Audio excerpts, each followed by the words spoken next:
Hi, I'm Phil. I'm one of the team leaders here at Halfords Mobile Experts in Basingstoke. I'm going to talk to you today about some tips and tricks on how to keep your car maintenance low by doing a few things yourself. So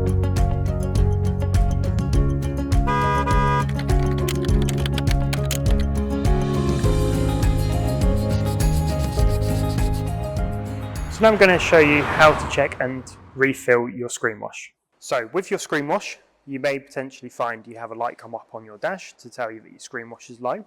If not, the washers just won't work. If that is the case, you have your screen wash here. You have your symbol. Well, it looks like a windscreen with a little jet coming out above it.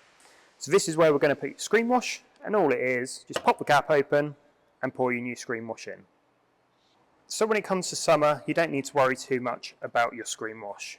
When it comes to your winter though, you want to ensure you've got a decent screen wash that will go down to lower than what the temperature is likely to get to. So for this car, we're going to pop in a minus 10 degree effectivity screen wash in, just to make sure that it doesn't freeze up during the winter, but it's also got a lovely berry scent to it as well. So all we're doing is we're going to pop the cap open, and then we just ensure that we're pouring straight into it. Now if you do spill it slightly like that, it doesn't matter too much. This is safe for the environment, because obviously as you drive down the road, you are going to spray it and it will go into the environment.